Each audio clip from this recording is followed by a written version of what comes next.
Okay, we're up to 31 and it's 9:05. I would expect, as usual, others to join us as they can. It's fabulous to have you all with us this morning. We've got a slightly different agenda. The theme for today is the visitor economy. And we've got 3 speakers with us today. We've got Graham, Matthew and Anthony that are all going to talk to us about the impact that pandemic has had on their industry and their business, and about the bounce back, the recovery and tourism opening up again for summer season 2021. So I'm hoping that that will be of interest to you all. As I say, we had about 80 people registered for today, so I would expect extras to be joining us. I can just refer to my my agenda. I think it's over to you, Chair, to do the Maritime UK updates, if that's okay. Thank you, Lorna. Good morning, everybody. Not too much to report from Maritime UK. First thing to say, though, is that Maritime UK has now been incorporated. It previously had been operating almost under the wing of the UK Chamber of Shipping, but it's now incorporated in its own right. So it's a limited company by guarantee, which gives it a bit more flexibility and can manage its own finances, obviously. Other than that, at the sort of national level, key focuses at the moment are still centred around the COVID recovery, which obviously we're going to hear part about this morning in our region. The national shipbuilding strategy, which is evolving quite quickly. It has moved forward very quickly in the defence arena, but is now starting to develop in commercial shipping as well. And bays are working on various schemes that will help the domestic shipping market as well for UK shipbuilding. And then just starting to come into focus, events later in the year. So London International Shipping Week, which will be in September, planning for that. And also Maritime UK is planning to take quite a strong presence, or is bidding to take a strong presence at the COP26 conference in Glasgow in November as well, clearly with the focus upon clean maritime. And I'm sure we'll update further on those various things as they develop, but there's a lot of activity, as you would expect, in the environment and the Clean Maritime programme. I think that's probably it, Lorna. Thank you. Okay, no problem. That's fantastic. Thank you. I think without any further ado, we'll hand over to our first speaker. So we're really lucky to have Graham with us this morning, who is going to talk to us about his business and how they have survived and how they're bouncing back. So Graham, can I hand over to you? Thank you very much, Lorna, and good morning, everybody. Let me just share my screen and start the presentation. One moment.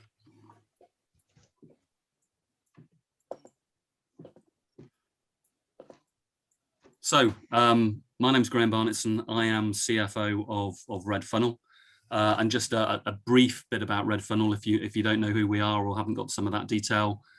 We are a business incorporated in September 1861, operating out of Southampton, serving the route between Southampton and Cowes, both West Cowes and East Cowes on the Isle of Wight. Our staff ranges from around 400 to up to about 500 during peak season. And we're currently in the process of building up recruitment as we build into summer 2021. Very brief overview of the Isle of Wight at a glance. It's very close to us, but I'm often amazed sometimes at how little some people know about it. It's a population of just over 140,000, 72,000 households on it, and its demographic is slightly above that of the national average. Average age is 46, as opposed to an average of 40 on England as a whole, and 35 in and around the London area. It's one of the UK's tourism hotspots, as we should all know. Has over 2,000 hours of sunshine in the summer, though having lived on the island over the last summer, I'm fairly confident we got an awful lot more than that over that period of time. But it's the 5th sunniest place in the UK, so tourism is a hugely important part of its economy, and it's estimated to generate about £500 million to the local economy, and local estimates indicate that it supports upwards of 20% of the jobs on the island. Clearly, it's a major destination for events. Cows Week is obviously hugely famous, but we've also got the Isle of Wight Festival, which we've had confirmation recently that will happen in 2021, albeit that the date has moved from the middle of June to the middle of September. But that's a great result for the island and for the visitor economy. Just a very brief headline. In a typical year, the island's population effectively increases by 25 times. Not that everybody comes at the same time, but we see 25 times the island's population descending on the island and visiting the island over a traditional summer period. And holidays are the most common reason for travel, and particularly holidays focused around families with young children and empty nesters or older, maturer couples is the market that currently tends to visit the island most. Very brief overview on our fleet, because it's important when we come to talk about a few other things. We have a ro-ro fleet. That's a passenger vehicle fleet. We've got 3 what we call Raptors, which are car ferries and can carry up to 892 passengers, 220 cars. 3 of those: Red Falcon, Red Osprey, and Red Eagle. We also have a high-speed fleet. That's our Redjet service. We have 3 high-speed craft, Redjet 4, 6, and 7.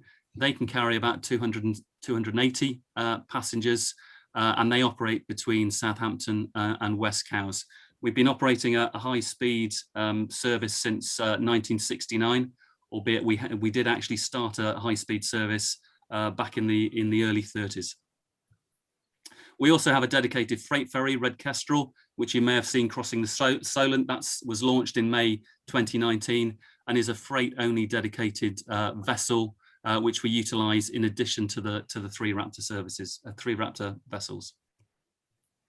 In a typical year, and it would be nice to remember what those were like. But in a typical year, Red Funnel would normally handle and carry about 2.2 million passengers on its vehicle ferry route, and we'd carry about 1.1 million passengers on the Redjet route. So 3.4 million passengers a year would be carried onto and off the Isle of Wight by Red Funnel vessels.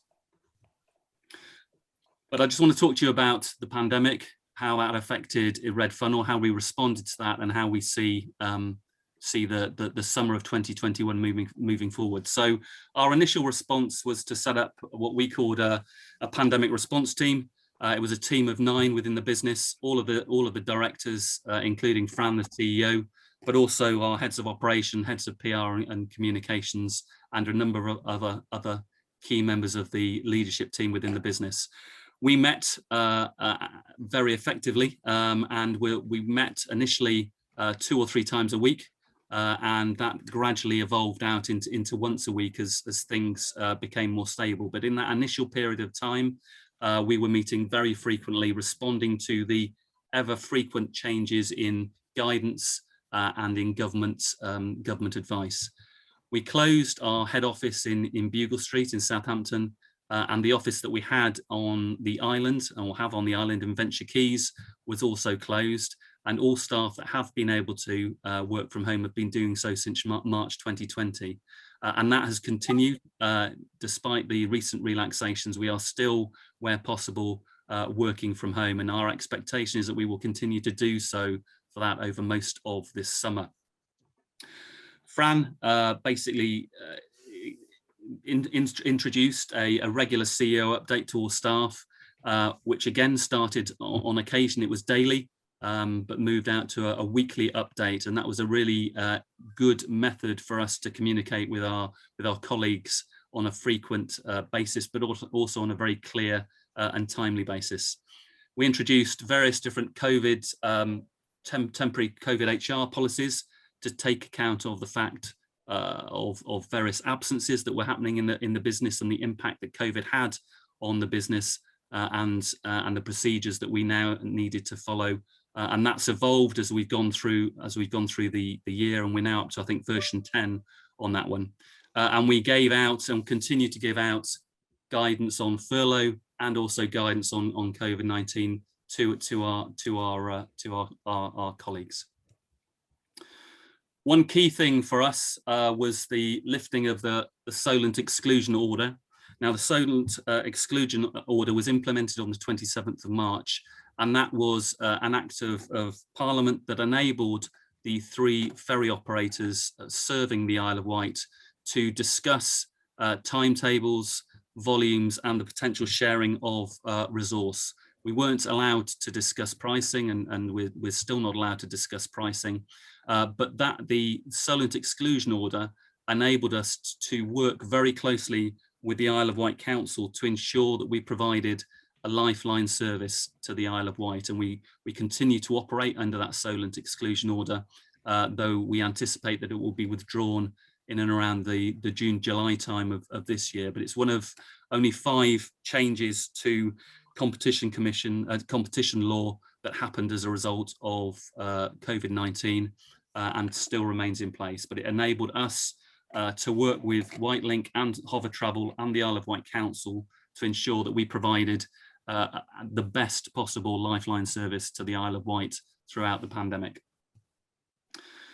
For us, it was a challenging year, as I'm sure it was for many of you. At our lowest point, private vehicle traffic decreased by 90% from the preceding year, so when we compared it to 2019. Freight was more resilient, but did still experience reductions of up to 50% of the volume that we would ordinarily have seen travelling across the Solent. We suspended the high-speed service in April for about 72 days, but before we suspended that service, we had on average 8 passengers travelling on a sailing in early April. And so that just gives you a very clear indication of the impact that it had on our business.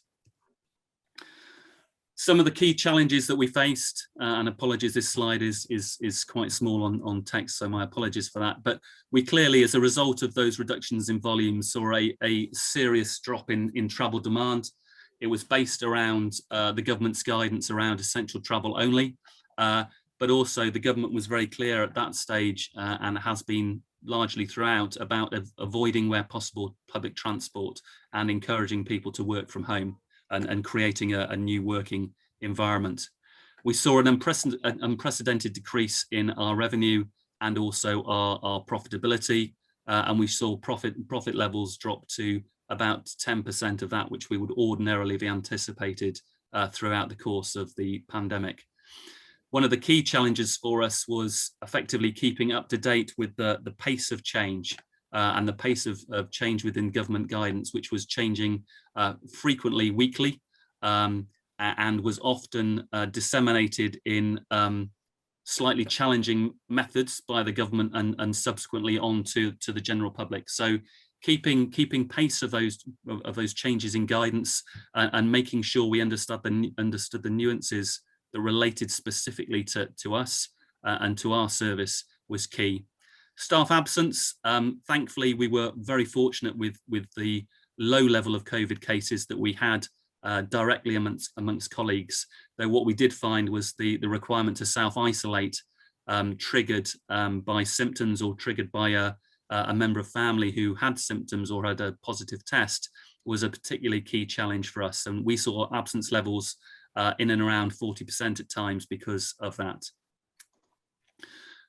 Other issues that we had, and I think are quite key, as it was fear and anxiety among our colleagues and staff, but also our customers, particularly those travelling for NHS appointments that we continued to serve throughout the period of the pandemic, and also I think to be accepted and understood a little, just a general concern amongst our customers, which sometimes realised its manner in slight agitation, and we still find that face covering and encouraging colleagues to encourage customers to continue to wear face coverings remains for us a significant challenge. Some headline KPIs for us very quickly. Our RedJet passengers throughout 2020 dropped by almost 70%.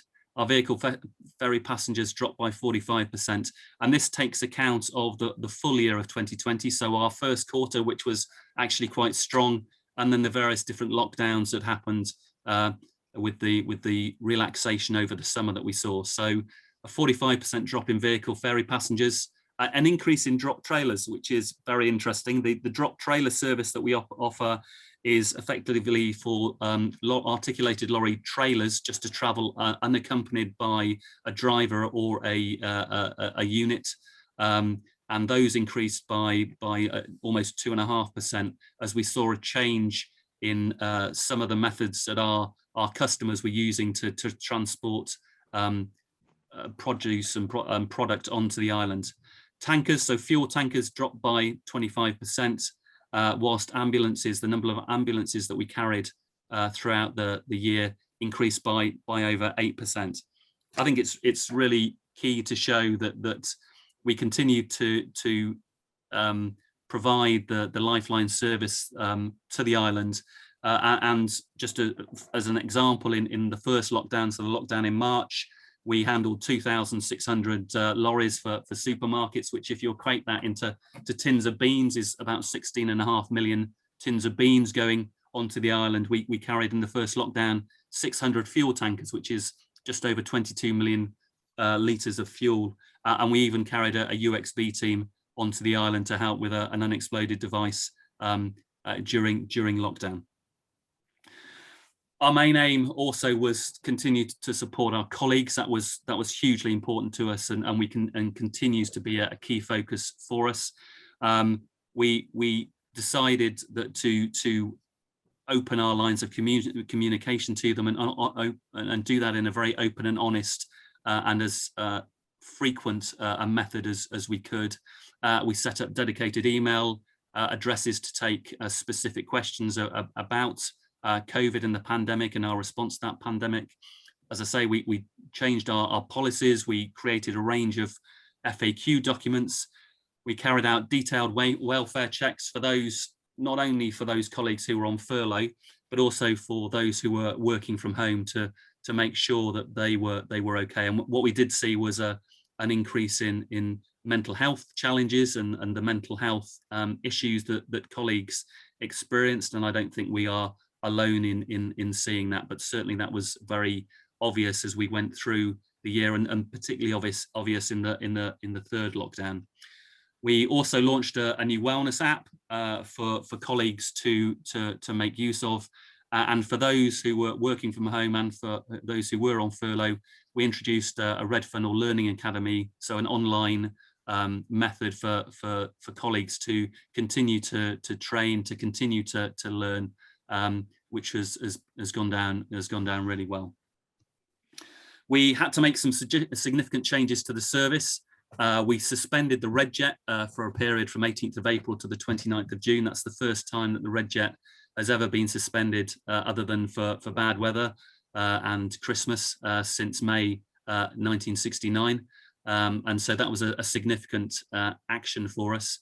We also had to suspend the Key Connect bus service, which is the bus service that we operate from Southampton through to from the terminals in Southampton through to the train station, and that has restarted on the 12th of April this year. We closed terminal ticket offices and encouraged customers to pre-book and to also use our automated ticket machines, and we've tried to, where possible, maximize the level of contactless travel throughout, and we continue to do that. And we have just launched a Red Funnel app to enable passengers to travel without handling, touching tickets or handing those over.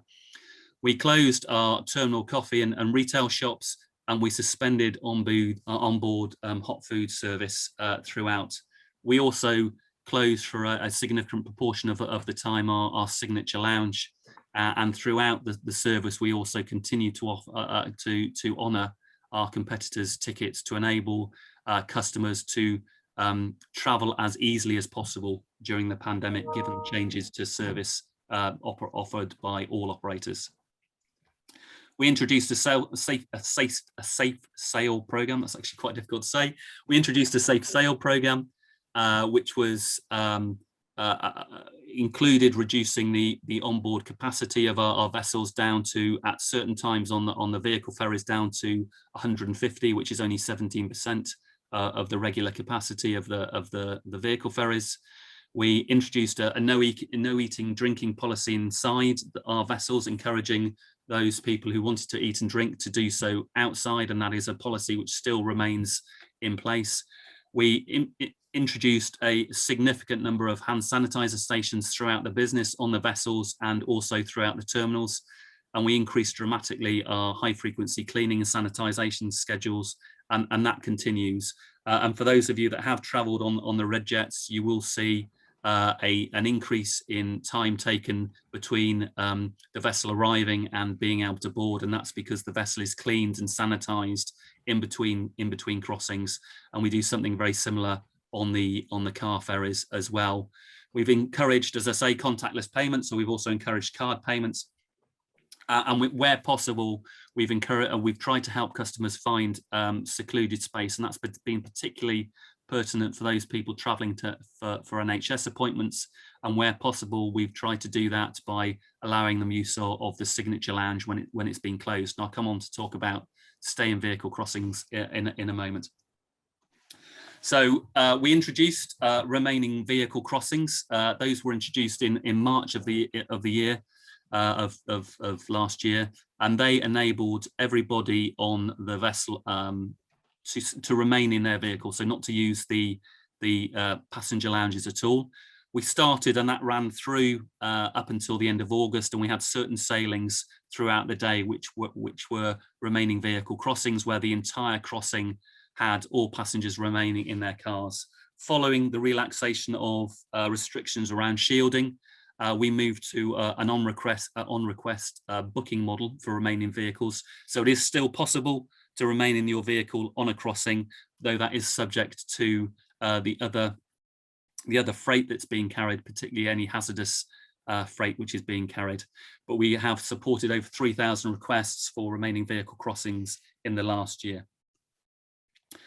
Other things that we've done to respond: we've changed our booking guarantee to make it easier for customers to change, and we've been much more liberal with our refund policy, which has been received well and is being used well, and we think is hugely important as we continue to see the changes in the legislation.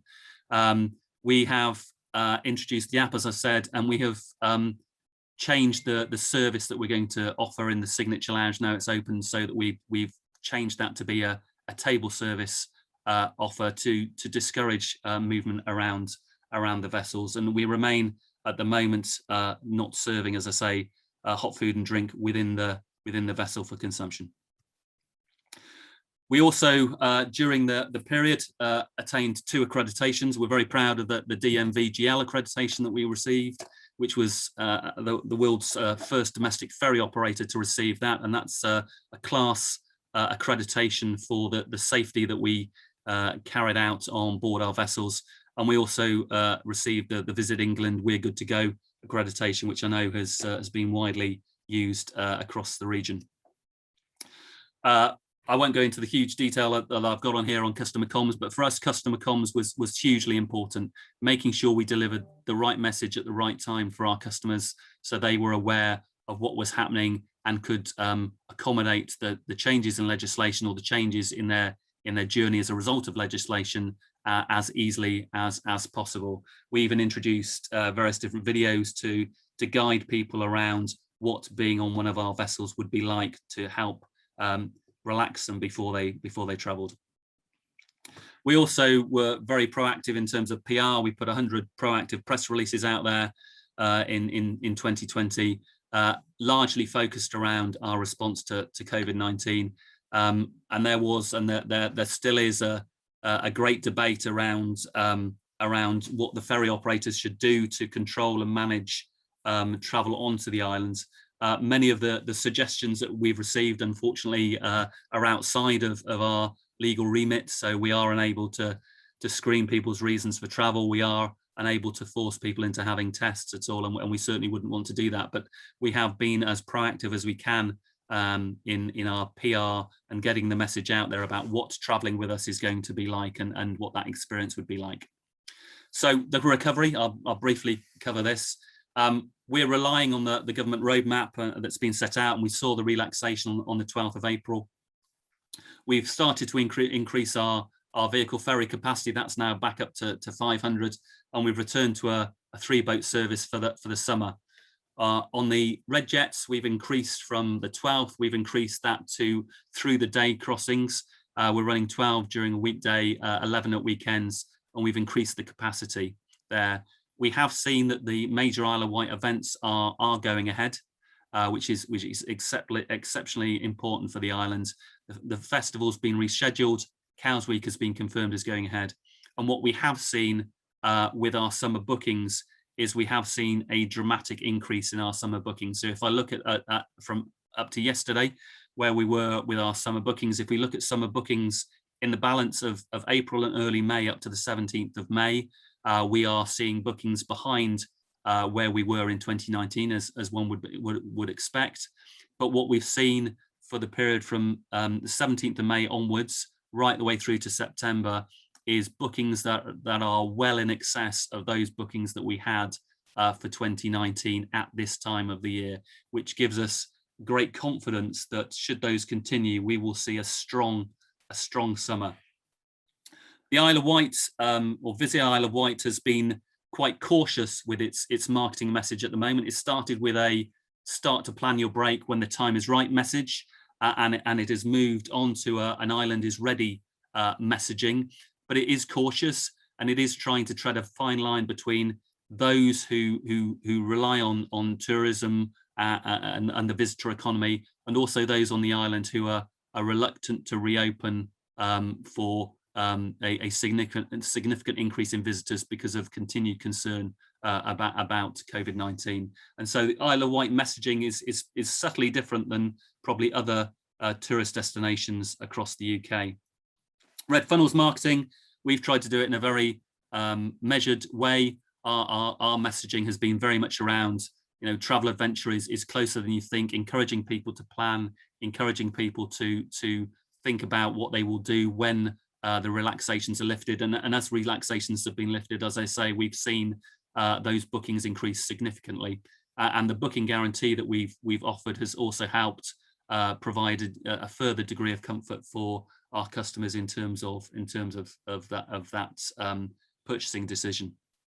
The outlook for the balance of 2021, we aren't yet anywhere near our 2019 levels. We're still some way off, but as I say, the forward bookings give us a clear indication that we should expect to see a good, strong summer. We know that the UK staycation market is going to boom if one reads the press and one listens to what one hears in relation to that. So domestic holidays are going to be big this summer, and we believe will actually roll into 2022, as we think that will still cause people to be cautious about international travel. And what we've seen in our booking profile is very much a move towards 18 to 24s and 25 to 34s, a significant move into those areas. So we see a boost in the short term, and one that we hope will run on into 2022. And that is me concluded. Apologies for running slightly over. Are there any questions? There was a thank you for that. That was terrific. The numbers are really shocking. I found myself with my mouth open, actually, so I'm glad I turned the video off at that point. So did I, Lorna, on occasion.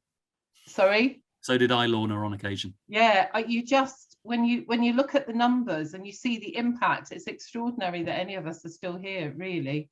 There was one question. Phil has said, what is your view on recovery? Do you expect a bounce back or something more sluggish? So as I said towards the end there, I think we are expecting a good summer and a strong summer, and probably a summer which will last longer than a traditional summer. So it will run on into late September and early October, and we think that will, and as a consequence, the latter part of this year we think will be very strong. We're also confident that will run into 2022 and will change in part customers' frequency of travel to the island, and also willingness to holiday and stay within the UK. I'm not sure you used the word staycation. I think I did once, sorry. You did or you didn't? I think I did once, yes. You did? I don't have a problem with it. I think people are appreciating what they have on their doorsteps rather than necessarily rushing to the airports at the moment. Well, we're not allowed to, are we, at the moment? But let's hope it's a really strong summer for you. Any other questions for Graham? He has to dip off because he's got another appointment he's got to go to. Any other questions? I don't have a question, but I have a message of congratulations, I think, to Graham and the team. I think that it's a very positive message of hope that Graham, as a leading brand in this area, is giving to all of us. As a small SME or a small micro business presently in the community that adds some value, I've particularly been encouraged by Graham's messages and Fran's messages over the last year. And I think it's a message of congratulations from me personally, from us at Fawley Waterside, to Red Funnel and the team for keeping the brand so well thought of and in the public eye. Thanks, guys. Thank you very much, Brett.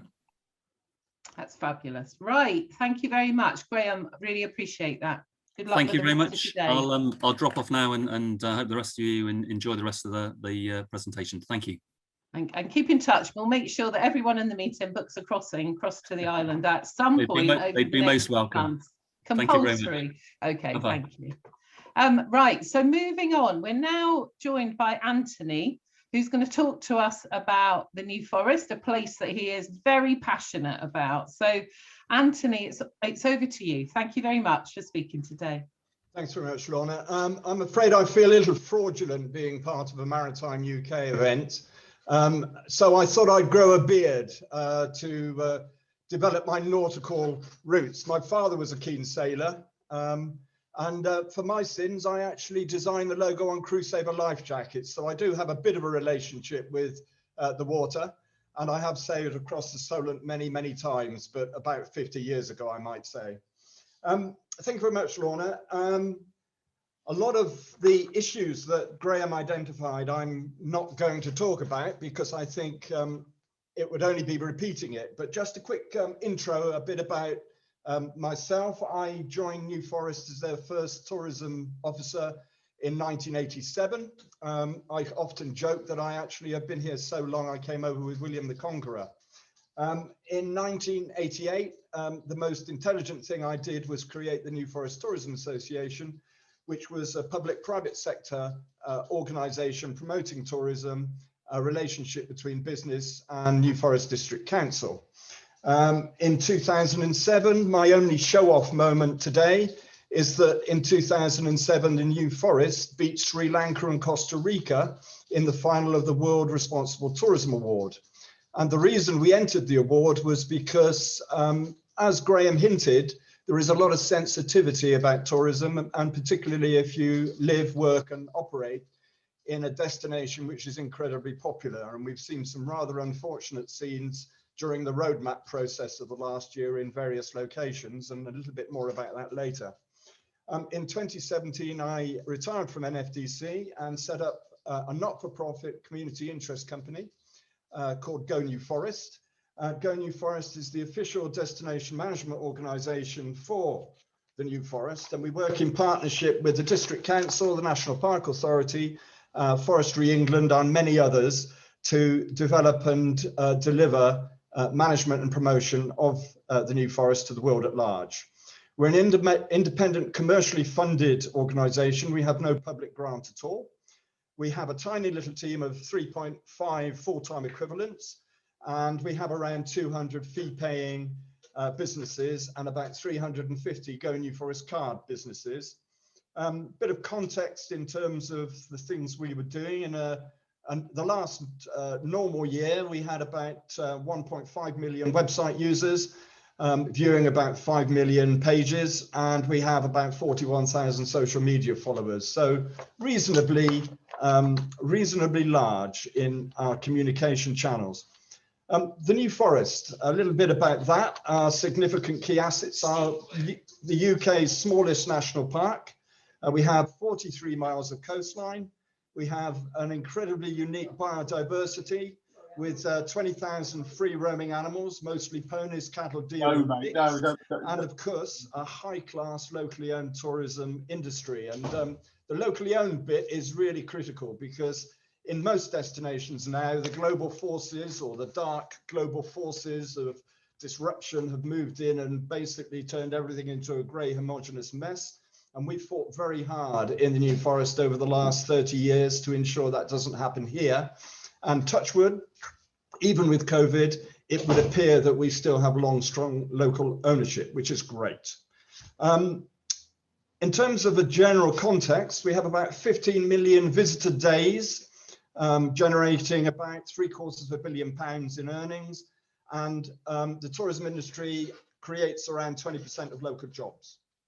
In terms of COVID-19, we had foot and mouth in 2001, and that created an incredible amount of stress and tension within the destination. And COVID, of course, is no different. We decided very early on, no office closure. Two of the team work at home. I stayed in the office and we kept it open and immediately started communicating with our businesses. Because as Graham alluded, one of the biggest problems of COVID, of course, is the disconnection between people, particularly early on. And the tourism industry is already a relatively remote industry. And therefore, it was critical we engaged with that industry on a regular basis. And so far, we've produced 190 editions of our members update, providing insight, government guidance. I mean, my goodness me, how many changes in that, and other business support for tourism. We have already had 102 virtual member support and sector group meetings online, and we'll probably keep those going. 54 editions of the Local Business Services weekly newsletter to 18,000, mostly local consumers. 41 cases of planning and regulatory advice and support. One of the things, anyone who knows anything about the New Forest will know that planning and the development is a really contentious issue. And of course, in tourism terms, it's very, very important. So we provide a lot of support there. We produce 32 destination newsletters to 56,000 consumers on a bi-monthly basis. And we've run 3 destination business recovery and reopening campaigns.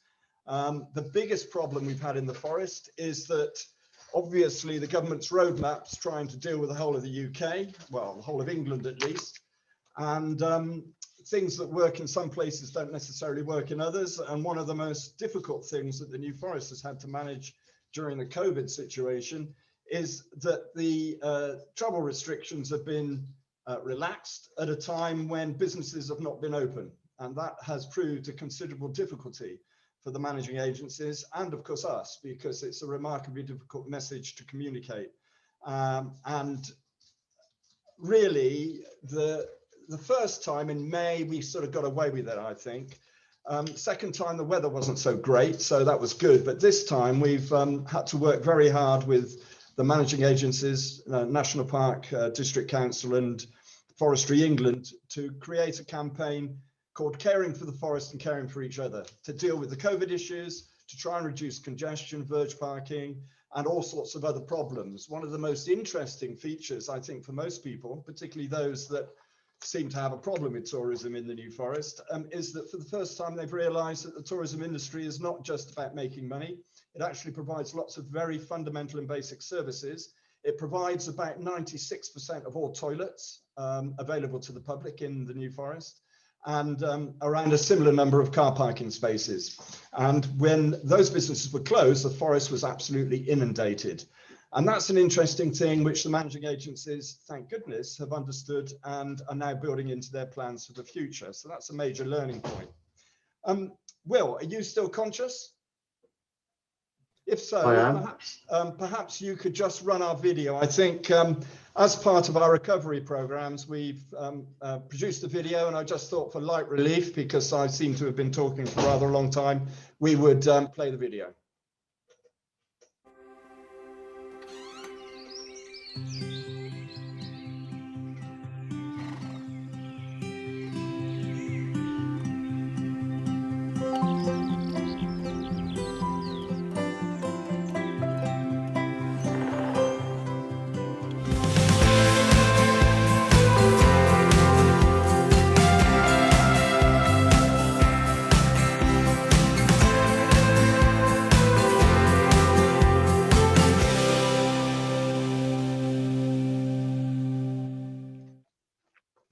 Thanks very much, Will. Well, of course, all the best plans of mice and men, technology always lets you down, doesn't it? So I apologize for the buffering there. But for those of you that have no idea what we get up to, I think that that's a rather nice view of the forest and pretty much says what we have to offer.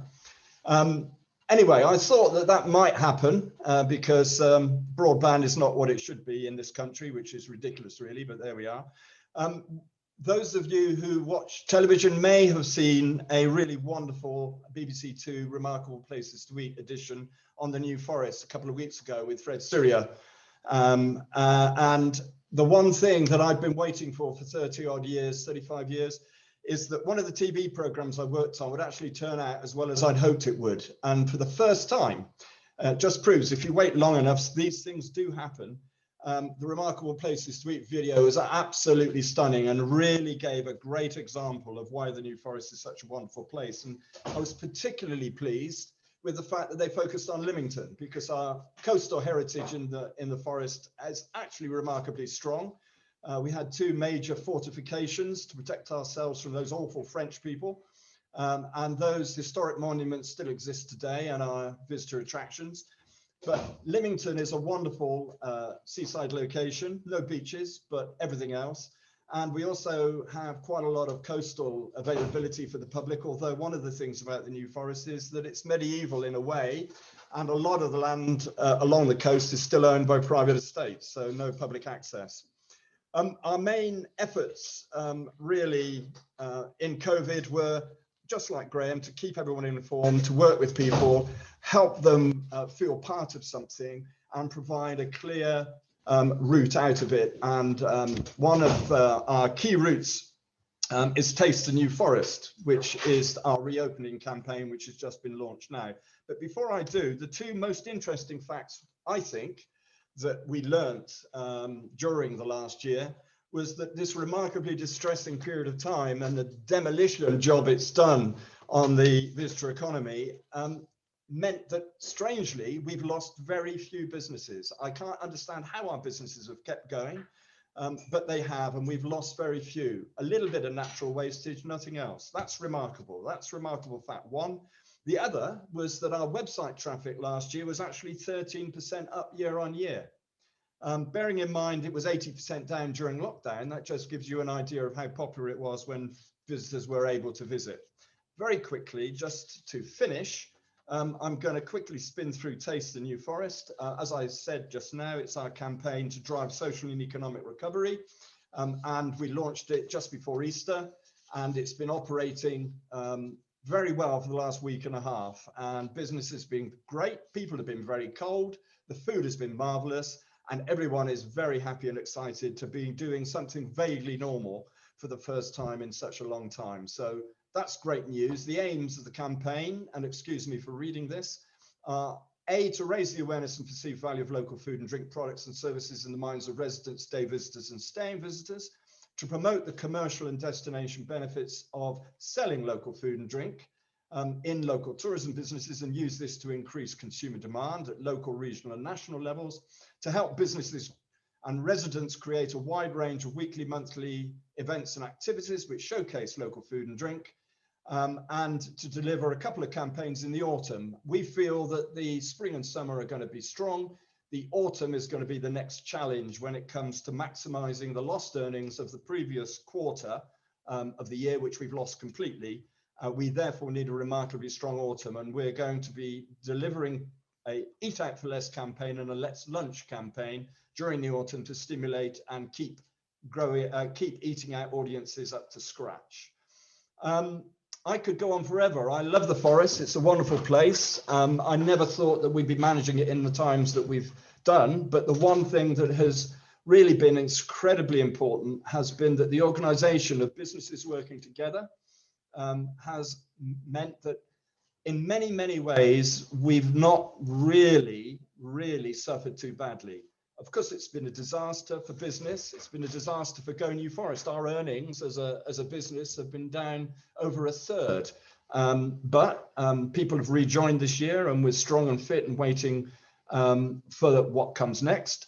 And we're also very pleased with the support we've received from New Forest District Council, the National Park Authority and Forestry England. I love quotations, and I think, you know, given the chaos of the year we've just been through, I quite think these are quite relevant learning experiences, and I finished with these thoughts for you. Accountancy. Not everything that counts can be counted, and not everything that can be counted counts. And that's been something I think we've learned very much about, because how do you measure people's mental state? How do you measure the joy of being able to speak to people and be with people? Incredible. You can't measure it, and you certainly can't account for it in a formal way. Composure. If you can keep your head when all about you are losing theirs, it's just possible you haven't grasped the situation. Thinking. The mind is like a parachute. It doesn't work if it's not open. And I think one of the great and important features of the COVID situation is creativity and imaginative thought. Resilience. Necessity is the mother of invention. People and teams. We're all grains of sand on the beach of life, but hold any one grain up to the light and it sparkles. And finally, my finishing comment is that responsible tourism, good tourism, the sort of tourism I've not been able to explain because I've only got a few minutes, but good responsible tourism is the answer to world peace, because it's the only activity where we seek out, pay, value, and celebrate difference. In all others, we either fight or compete. Thank you very much. That's super, thank you. And it was just so lovely to see those drone shots of the top of the forest and all the trees. Do you know how many trees there are in the New Forest, Anthony? No, I've been here 35 years, but I've still not managed to count them, Lorna. What I do know is we lost 95,000 during the storms of 1988. I'm afraid that's the only helpful number I can give you. Wow. Yeah. And we didn't notice those 99,000 going, by the way. So there are rather a lot. Okay. And there's the quote of the day. There are rather a lot of trees in the New Forest. So fantastic. Thank you. Anyone got any questions for Anthony about the New Forest at all? I don't see any in the chat. Just going back to your comment about trees, one of the things that I've spent my working life in the New Forest saying is that the New Forest is neither new, nor is it really a forest.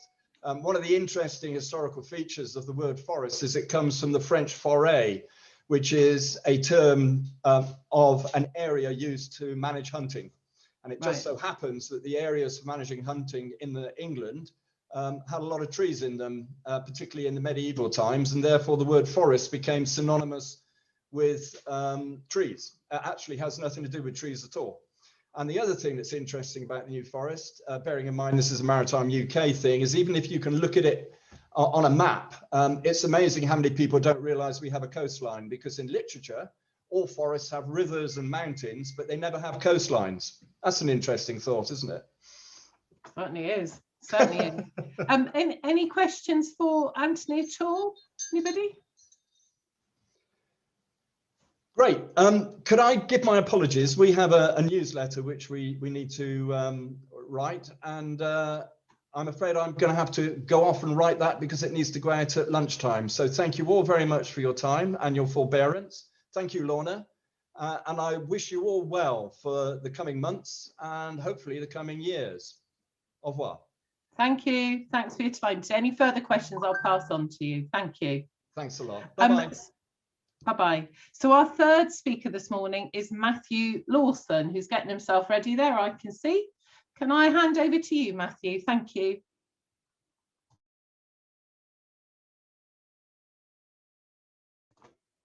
You're muted, Matthew, I think. Yeah, just getting there, and I think we're there now. And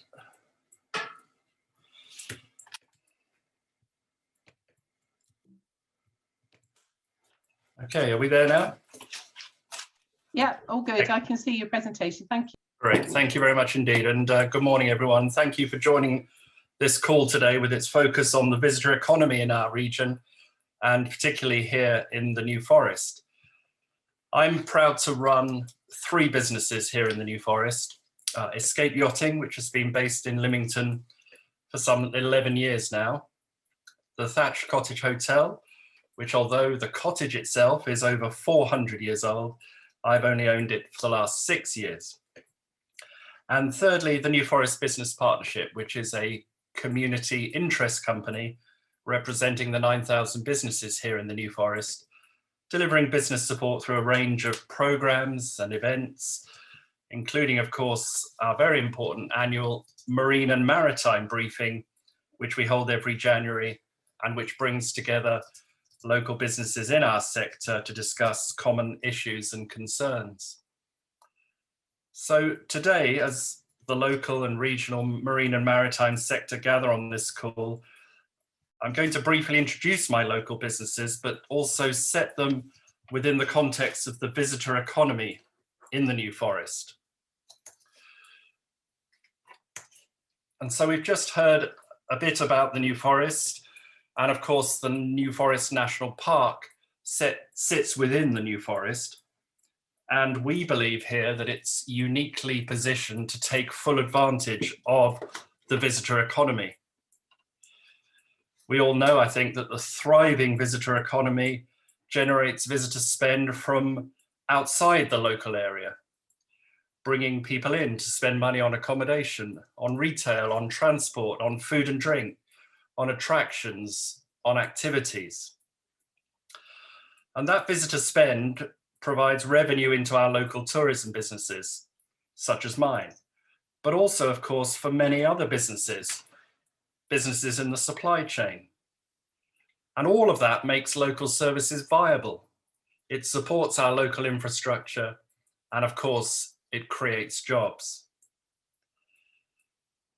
Visitor spend also helps to maintain an environment that people want to visit, that people want to live in, and where people want to work. It builds a really strong sense of place. It builds local identity. It makes it an attractive area for businesses to locate, to relocate, and to invest in. And we believe here, none more so than in the New Forest. The New Forest is the 3rd largest economy in Hampshire. It generates some £5 billion in goods and services. And our physical geography, as you can see here, the combination of forest and coast and its demographics affect local demand, affect investment, and the type of economic activity that takes place here, including tourism and the marine sector. And Anthony from Go New Forest has just described the £750 million a year tourism sector here in the New Forest. But let me focus on the marine and maritime sector, a sector which benefits from the 43 miles of coastline that we enjoy here in the New Forest. The Solent Maritime Cluster, we're told, represents about 20% of the Solent economy. Here in the New Forest, let me name a few. The marine and maritime sector definition is wide-ranging. It includes activities from fishing out of Lymington, ship and boat building with oyster and discovery on the waterside, repair and related engineering and production with Berthon in Lymington, oil refining at Fawley, the manufacturing, the wholesaling and the retailing of marine products throughout our area, transportation, freight and cargo being handled at Marchwood, marine-related education, training and apprenticeships at Brockenhurst College, as well as marine-related tourism, including maritime heritage at Buckler's Hard, through to the marine activities of yachting, kayaking, and stand-up paddleboarding on the Bewley River, out of Lymington, and at Keyhaven, to name just a few of our local marine businesses. The marine and maritime sector employs about 2,500 employees, about 4% of all New Forest employees. So it's not an overly large employer, but perhaps more high profile and high value added. And of course, we would expect to see that grow as the economy bounces back, but particularly along the waterside, with those exciting developments at Solent Gateway, at the Marchwood Military Port, and at Fawley Waterside.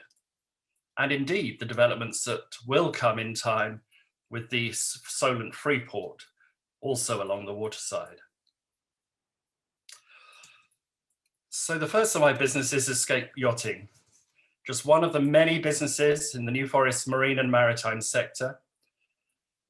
Here in Lymington, for the past 11 years, we've offered skippered chartered day trips on 45 to 50-foot yachts out on the Solent. Our trips are known as our sail with lunch and sail with dinner trips. We created a unique offering when we started. There have been competitors and imitators, but we still go strong. Pre-COVID, we brought some 2,000 visitors to the New Forest each summer season, which runs for us from May to September. In 2020, last summer, we probably brought about 8 people, down from 2,000. So clearly we suffered a major financial hit from the pandemic, and we continue to do so with uncertainty, not least because of distancing requirements on board, as you can see here, but also the fact that our activity takes place in fresh air, in open space. Despite all that, this summer, corporate bookings, leisure bookings are encouraging. Businesses are wanting to get together with their teams and not to do so indoors. So where better than us in this photo to join your team on board and ditch the whiteboard and enjoy the fresh air. But also leisure bookings. So many families, so many groups, so many celebrations that didn't happen. Wedding anniversaries, birthdays, just getting together with friends. So really encouraging, although we are only operating and at least only taking bookings for now in the months of June, July and August, not from now, despite the fantastic weather out there today, because really we're looking very closely at that roadmap. 17th of May maybe, but of course the 21st of June, you have that date when all restrictions are due to be lifted, and that would include the distancing requirements. It's very difficult to keep 2 meters apart on a yacht. If the situation changes, we will open up dates earlier in May, and we will enjoy taking people out on the Solent. It's what we love, it's what we do. And that's what probably makes Escape Yachting so special. There's a clue in our name, whether it's on this photo of activity or whether it's sipping a gin and tonic at anchor in the sunset. We founded Escape Yachting to do something different. We wanted to move away from the lengthy courses, those tiring racing days, exhausting team building where you're just shouted at. And of course, we wanted to move away from expensive packages. And so with us, guests escape the ordinary. They relax. We're very flexible. We're very friendly. And people of all ages can take part safely and comfortably.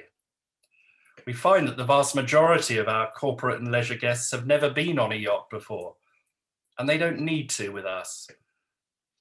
So we're introducing them to the wonderful Solent, to the New Forest coast, but our guests can also be confident from our excellent reviews and our awards that we're all about top-rated personalised service, attention to detail, as well as an enhanced focus on COVID security, supported by our Good to Go accreditation.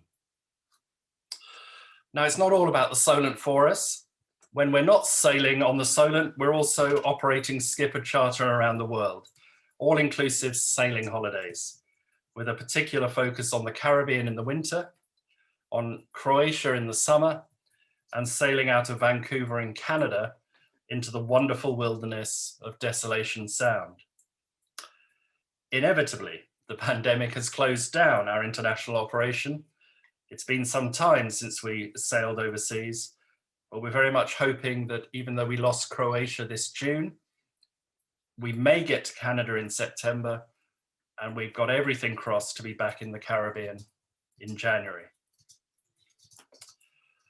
So alongside that business, my second business is the Thatched Cottage Hotel in the centre of Brockenhurst. We bought it originally to accommodate those who are coming sailing with Escape Yachting. They nearly all stayed the night somewhere in the New Forest, and so we were promoting a whole list of hotels. And when this opportunity became available back in 2016, we took advantage of it. It was a really useful, mutually supportive business relationship. But that business model soon changed when we discovered that actually there's a massive demand for hotel accommodation in the New Forest, particularly in our central New Forest location. And you can't be more central than Brockenhurst. Mainline railway station, easy access to the forest and to the coast. So we've been very fortunate up till March 2020 to enjoy a very strong occupancy rate, a very strong average daily room rate, and we've worked hard on the quality of what we offer and to take full advantage of the quality of our location. Now, we're only a small hotel, not as small as it looks here. We do go back a long way into modern buildings behind. We don't have many bedrooms, so we would hope to refurbish and bring on a couple more rooms. And of course, that roof, which makes everything what we are in a thatched cottage, does need replacing sooner rather than later. But all of that's had to be put on hold with the financial challenges of the pandemic on the hospitality sector. By the time we reopen the hotel on the 17th of May, which is still another 26 days to go, even though most other businesses have reopened, we will have had to close for some 10 out of 15 months. So there's little spare cash and little room to expand just now, but I'm delighted that other hotels in Brockenhurst are doing so, such as the refurbishment of the Forest Park Hotel and exciting plans at Balmalawn Hotel, recently securing planning permission to expand by a significant number of rooms to meet the demand in the New Forest. So that's really encouraging for the bounce back of the key visitor economy here in the New Forest. So when I'm not running those two businesses, my third business is the New Forest Business Partnership. I'm proud to represent the 9,000 businesses here in the New Forest as chairman of the New Forest Business Partnership. People are always surprised that we have just so many businesses here, hidden away amongst the trees and the ponies. In fact, 13% of all businesses in Hampshire are located in the New Forest, with more each year. There's been a growth of some 1,000 new businesses over the last 10 years, and more coming on recently in the pandemic, as people have discovered working from home in the New Forest can lead to working at home by starting their own business. So the New Forest Business Partnership is the definitive business forum for the New Forest. We represent all local businesses in all sectors. All businesses are members, and we work in partnership with our local authorities, with our stakeholders, with the ultimate goal of growing the New Forest economy. We've been working for some 20 years in that role, but the New Forest Business Partnership became an incorporated community interest company in 2020 so that we could deliver benefit to the New Forest business community, and do that by being the voice of local business, by supporting, by connecting, by growing local businesses through our business support programs and through our partnerships.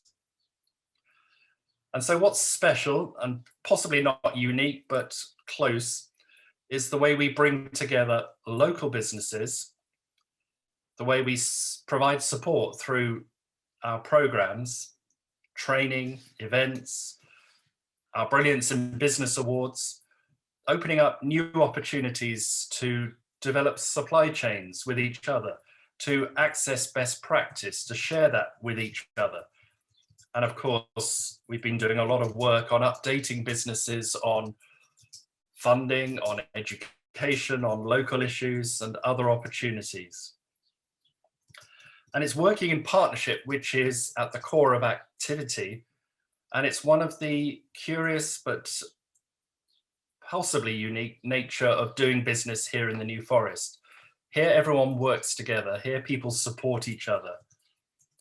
And we bring together local businesses with our local authorities in that spirit of mutual support and cooperation. We help businesses to communicate with each other, to share issues, and to do so with our local authorities and other stakeholders. And of course, that partnership has come to the fore during the pandemic, particularly supporting the impressive response from the New Forest District Council as NFBP advised on grants and priorities, and ourselves as we delivered business support to desperately anxious businesses by phone, by email. And we started in the very first week of lockdown 1 back in March 2020, the New Forest Business Support Hour, online every Wednesday with 20 minutes of news and updates, a 20-minute presentation on a key issue for a local business, and 20 minutes of discussion. And that business support hour has been very well supported. Some businesses have attended some 50 of those weekly sessions. Others come in when the issue is relevant or of interest to them. It's really increased our value, the value of our business engagement, with that really helpful advice and support for business owners. Today, for example, this afternoon, we have a presentation from the Southeast Cyber Resilience Centre, an essential presentation as we try and keep up to date with the issues around cybersecurity and resilience. So I'm proud of the nature of the New Forest Business Partnership. We're truly representative. We're run by business owners for business owners. We operate on a not-for-profit basis. We don't run expensive courses and training. We're led by a strong team of volunteer directors, each of whom owns a local business. And we also benefit from our advisory group. It meets regularly, bringing together over 30 local business owners, our local colleges, local sector organisations, the district council, the county council, the National Park Authority, the Solent LEP, a sort of focus group, if you like, where we discuss economic issues and concerns, and we ensure that we're all working together to grow the New Forest economy. And finally, on New Forest Business Partnership, the highlight of our year is the annual Brilliance in Business Awards, held every November or December at a member venue. It's not a round table black tie event. It's simply a gathering and a celebration of the many local businesses and organisations as we gather and celebrate the success of the past year. We bring together guests, sponsors, VIPs, everyone who works with the local business community. And having had to do what the Olympics did and taken a year off in 2020, I very much hope that we'll be bouncing back to launch the 2021 awards with a new award to recognise businesses that have contributed to the local community through the pandemic. But once again, celebrating the fantastic businesses that make up the New Forest economy. We need that positive energy again that comes from that celebration. So a brief overview for you. a reasonably positive overview despite everything. The marine and maritime sector, the visitor economy, business support here in the New Forest, and how we've been doing our best to survive, to revive, and to bounce back. And we do that by working together, by supporting each other, and by looking after each other in a way just as we have been on this call each month over the past year. Thank you so much. Matthew, thank you. That was a very detailed but very interesting presentation. And I liked what you said about team building days, but going and getting on a yacht instead. I must talk to my boss about that, so I can't get that organised. We've got just one comment really in the chat, and it's from Liz, Liz Welch saying your work has benefited many of us hugely. Thank you so much, Matt. Communication through lockdown has been crucial. I think we could all echo that. Any other questions for Matthew at all, or have we blown your minds this morning? We haven't had many questions. Normally the questions are really busy, aren't they? Anyone got anything that they'd like to ask or comment upon?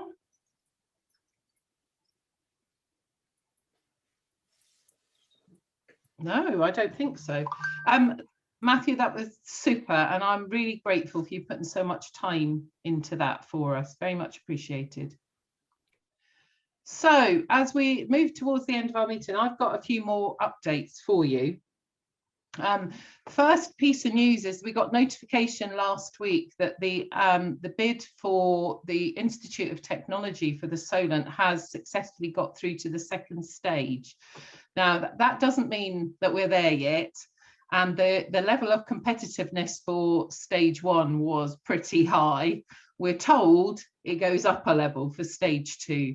I can't tell you yet where we need to go with that, when the next meetings will be or whatever. This is absolutely hot off the press, but it's really good news for the Solent. So on the back of the announcement a few weeks ago about our Freeports bid, we now know that we've got through to the next stage for Institute of Technology. And for any of you that haven't heard of that before, it might not have been in our earlier meetings. It's a collaboration between our education partners led by Julie Hall, Professor Julie Hall at Solent Uni, and Andrew Kay at Fareham FE College, and it's to bring together to make an assessment about the skills needs for the area, to identify the gaps and to come up with a solution for that. It's not a brand new shiny building, it's about collaboration. There is some money in there, but the Solent area will have to come up with some money too. And the three sort of areas that are being pursued and championed are maritime, advanced manufacturing and technology. So that is really good news. I hope by the next meeting I'll have a bit more news for you on that one, but just wanted to bring you up to date with that. We talked about the Clean Maritime competition some time ago, probably 2 or 3 meetings ago, and some of you came back to us afterwards. I heard yesterday that the DFT are going to run some workshops next week. I know it's really short notice, Wednesday, Thursday, Friday next week, we think, for the next stage of that competition. What they're looking for is a consortia approach rather than individual projects or individual organisations. As soon as I've got the information on the availability, the times, the slots, the login details, registration, etc., we'll get it out through in the usual way. We'll email out to you. But that's there's 20 million pounds there to help support local consortia. And obviously, we're biased. We'd like some of that, at least some of that, to come to the Solent. For a little bit of advanced warning, Road to Net Zero, we talked about this last time. We are hoping to have an event at the end of May, and that is to showcase local businesses that are already working on carbon net zero related projects. We raised it, as I said, a couple of meetings ago. If that is something that you would like to be part of, can you contact either Will or I directly, and we'll have a conversation with you. The date that is penciled in the diary is the 26th of May. We're waiting for confirmation from one of our local MPs that he's available and able to co-chair that meeting. It's about bringing together MPs and other key stakeholders, and it's a celebration event really about what the Solent is already doing on that road to net zero, so that our MPs all know what is going on locally. So when the opportunity comes up to fight on our behalf, they've got the information that they need. But that's something that's of interest to you. If you're already involved in something, get in touch with Will or I directly. And I'm not sure I've mentioned this before either. The Chamber of Shipping's Maritime Tourism Summit is going to be coming to the Solent in the autumn. We think it's going to be October. Again, I don't have a date for you yet. I'm just putting it out there, letting you know that that's happening. I'm looking for the theme of this year's event is the positive impact that cruise brings into a local economy. So I'm looking to identify 1 or 2 speakers who are part of the supply chain for cruise. So if that is you, or you know someone that I ought to be talking to, I am already talking to Carnival, of course, but if that's already you, and Matthew, you might be able to help me with this, with local suppliers in the forest, but if someone springs to mind and you want to pass on their contact details to me, that would be amazing.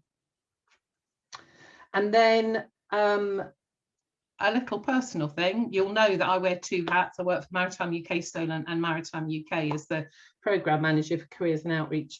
I'm pulling together the criteria for our first Maritime UK Apprenticeship Awards, which will be held and awarded and celebrated in London International Shipping Week, which is week commencing the 13th of September. Again, be lovely to have someone from the Solent involved in that. I won't be able to do the judging, obviously, but just to let you know that that's happening. And then finally, you know that all the support packages, workshops, online support, etc., from the Solent Lepers on the website. We'll make sure that we include a link to the calendar of events in the follow-up email after today. And last but not least, next month, May, we've scheduled to do our next networking event. So a couple of months ago, we had 8 of our members take over the screen for 10 minutes to talk to us about their business or their organisation. And I'm putting the call out there for people that would like to speak next time. So rather than there being a single theme, it's a networking meeting, it's an opportunity for us to get to know each other a little better. So it's the usual, either contact us in the chat or contact Will or I directly if you'd like to be on that schedule of speakers. And we think we can manage 7 or 8 without it getting too much like herding kittens, at which point, right on cue, my cat appears in the background. Sorry about that. And that's all the updates that I have. So I don't know if anyone else has any other questions or anything that they would like to raise today. We've got a few minutes left. We never finish early. I don't know how this has happened today. It's extraordinary. The only other thing I would like to say is obviously we do a network meeting in May. What you want the theme of the meeting in June to be on. So again, I'm open to suggestions. It's your network. So if you want to talk to us about something specifically that you'd like us to cover, please get in touch. If there's no other questions, I think I might say we're done for today then. That's been terrific. Thank you very much to all 3 speakers. I hope you found that useful. And there's a poll just showing on the screen now, which would be helpful for us if you could fill that in. So any ideas for future meeting themes? It'd be great to hear from you. If you want to be one of our speakers next month, do contact us directly.